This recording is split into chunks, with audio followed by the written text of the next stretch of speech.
एक बार एक शिष्य ने श्री रामकृष्ण से पूछा कि उन्हें वासना पर विजय कैसे प्राप्त करनी है, क्योंकि यद्यपि वो अपने दिन धार्मिक चिंतन में व्यतीत कर रहा था, समय समय पर उसके मन में बुरे विचार उत्पन्न हो रहे थे। उसके लिए गुरु ने कहा, एक आदमी था जिसके पास एक पालतू कुत्ता था। वो उसे सहलाता था, उसे अपनी बाहों में ढोता था, उसके साथ खेलता था और चूमता था। एक बुद्धिमान व्यक्ति ने उसके इस मूर्खतापूर्ण व्यवहार को देखकर उसे चेतावनी दी कि वह कुत्ते पर ऐसा स्नेह न रखे। आखिरकार यह एक तर्कहीन जानवर था और एक दिन उसे काट सकता था। मालिक ने चेतावनी को दिल से लिया और कुत्ते को अपनी बाहों से दूर कर दिया, फिर कभी उसे दुलारने का संकल्प नहीं लिया। लेकिन जानवर पहले तो अपने मालिक में बदलाव को नहीं समझ सका और बार बार उसके पास दौड़ा और उसे सहलाया। कई बार पीटे जाने के बाद कुत्ते ने अपने मालिक को और परेशान करना बंद कर दिया। सचमुच तुम्हारी हालत ऐसी है। जिस कुत्ते को आप अपनी छाती में इतने लंबे समय से पाल रहे हैं, वो आपको आसानी से नहीं छोड़ेगा, भले ही आप इससे छुटकारा पाना चाहें। हालांकि इसमें कोई नुकसान नहीं है। कुत्ते को और अधिक दुलार मत करो, लेकिन जब भी वो तुमसे प्यार करने के लिए तुम्हारे पास आए, तो उसे अच्छी तरह से मारो और समय के साथ तुम पूरी तरह से उसके महत्व से मुक्त हो जाओगे। स्वामी शिवानंद ने उत्तर दिया, मेरे बच्चे, क्या कोई पूरी तरह से वासना से मुक्त हो जाता है? लेकिन फिर बार बार भगवान के नाम का जप करने से यह धीरे धीरे कम हो जाता है। अपने आप को उन सभी चीजों से दूर रखें जो नकारात्मक भावनाओं को जन्म देती हैं। जब भी मन में ऐसी भावना आए तो ठाकुर से हाथ जोड़कर प्रार्थना करें। स्वामी तुरानंद ने कहा है, केवल वासनाओं का दमन बहुत कम मदद करता है।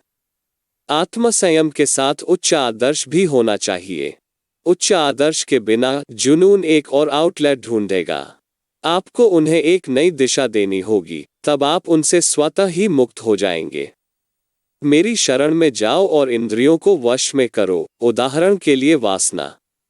गुरु ने समझाया, काम क्या है? पाने की चाहत है। तब उसे पाने की इच्छा करो और इस अभिलाषा को बहुत दृढ़ करो। वासना के पीछे मनोविज्ञान होना चाहिए, और वह क्या है? यह अखंडता प्राप्त करने की इच्छा है। वासना भी उस प्रेम का एक पहलू है। लेकिन पुरुष गलत रास्ता अपनाते हैं। वे स्थूल से शुरू करते हैं, इसलिए वे इसे उस शुद्ध पदार्थ भगवान तक ले जाने में विफल रहते हैं। हालांकि कुछ लोगों ने इसके माध्यम से भी बोध प्राप्त किया है। उदाहरण के लिए चंडीदास। आपने बिल्वमंगल और तुलसीदास के बारे में भी सुना होगा। तुलसीदास स्त्री के वश में थे। उसकी पत्नी अपने पिता के घर जा रही थी और तुलसीदास उसके पीछे हो लिए। इस पर क्षुब्ध होकर पत्नी ने कहा, यदि आप इस प्रेम का एक दाना भी भगवान को दे सकते हैं, तो आप जल्द ही उन्हें महसूस करेंगे। एक बार उनकी भेदभाव की शक्ति जाग गई थी। इस मोहर के पुरुष ऐसे तुच्छ कारणों से उत्तेजित होते हैं। प्यार और वासना दो चीजें बहुत अधिक संबद्ध हैं। इसलिए श्री रामकृष्ण कहते थे, काम अंधा है लेकिन प्रेम शुद्ध और देदीप्यमान है। यह वासना है यदि आपके पास मनुष्य का विचार है, और प्रेम यदि आपके प्रिय में ईश्वर का विचार है। इस प्रश्न पर कृपया मेरे मन को काम के आवेग से मुक्त करें। स्वामी तुरानंद ने कहा, आत्मा को देखो, शरीर को नहीं। चित्त को सदा आत्मा पर स्थिर करने का अभ्यास करो। वस्तुओं का निरंतर चिंतन करने से उनमें आसक्ति हो जाता है। आसक्ति से लालसा आती है और लालसा से क्रोध उत्पन्न होता है। वासना पर विजय प्राप्त करो। अपनी स्वतंत्रता का दावा करो। वासना पर विजय प्राप्त करो, इससे पहले कि वो आप पर विजय प्राप्त करे। एक बार जब वासना आप पर नियंत्रण कर लेती है, तो आपका काम तमाम हो जाता है। यह वैसा ही है जैसा कुश्ती के कारनामों में होता है। कुश्ती में यदि आप एक बार नीचे गिर जाते हैं, तो आपका काम तमाम हो जाता है। विवेक और ईश्वर की भक्ति से व्यक्ति वासना से मुक्त हो सकता है। ईश्वर के प्रति प्रेम के धीरे धीरे बढ़ने से काम, क्रोध आदि समाप्त हो जाते हैं।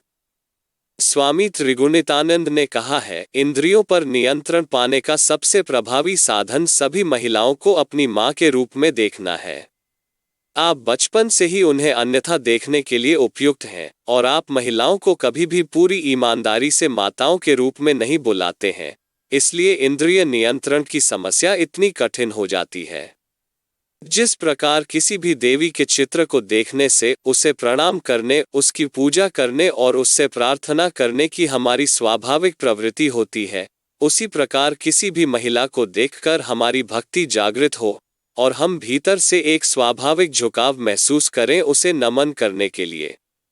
स्वामी अद्भुत्यानंद ने कहा, श्री राम कृष्ण का चित्र अपने पास रखें।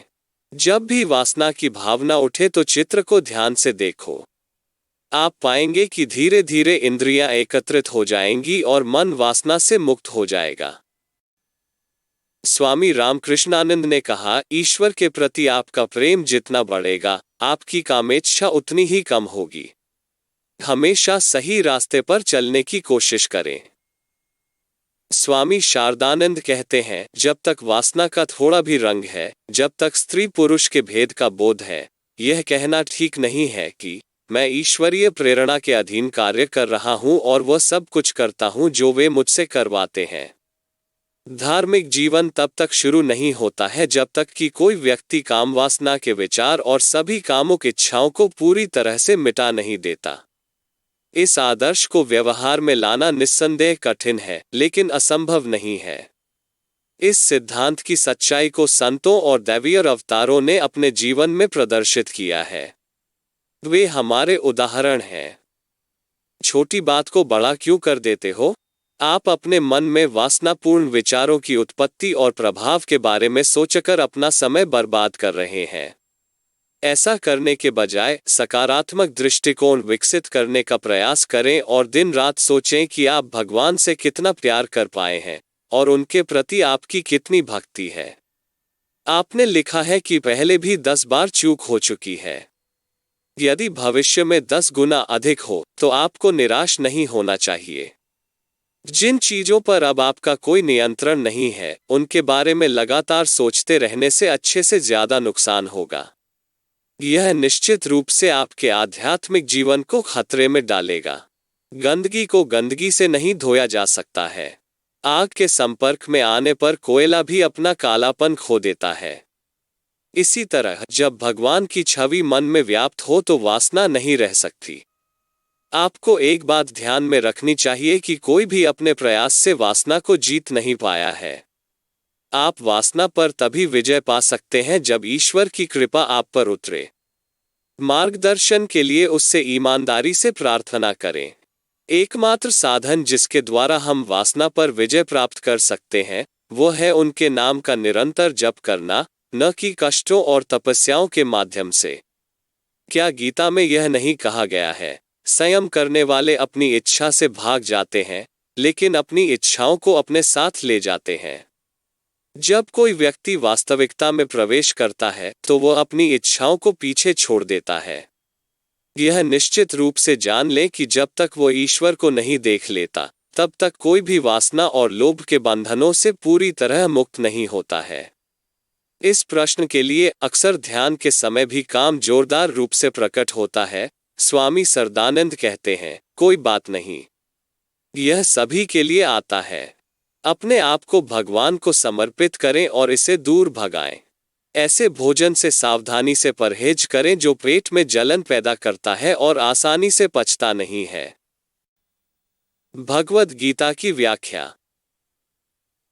उच्च स्वाद का अनुभव करने के लिए जब आप अपने आप को उच्च स्वाद में संलग्न करते हैं तो निम्न स्वाद गायब हो जाता है। साधक भले ही इंद्रियों को अपने भोग की वस्तुओं से रोक सकते हैं, लेकिन इंद्रिय विषयों का स्वाद बना रहता है। हालांकि यह स्वाद भी उन लोगों के लिए बंद हो जाता है जो सर्वोच्च को महसूस करते हैं। आध्यात्मिक मानकों के अनुसार वासना भोग का निम्नतर रूप है।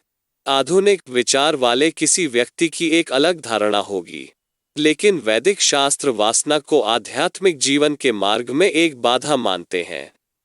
यह दो विकल्प प्रदान करता है। पहला, पूर्ण त्याग और ब्रह्मचारी बनना और उसके बाद संन्यास पालन करके साधना में पूर्ण रूप से संलग्न होना। और दूसरा विकल्प है विवाह के भीतर की इच्छा को पूरा करना और धीरे धीरे वासना पर काबू पाना। किसी भी तरह से निर्धारित समाधान आध्यात्मिक जीवन में अधिक व्यस्तता है। ऐसा करने से हमारा वासना के प्रति लगाव कम हो जाएगा।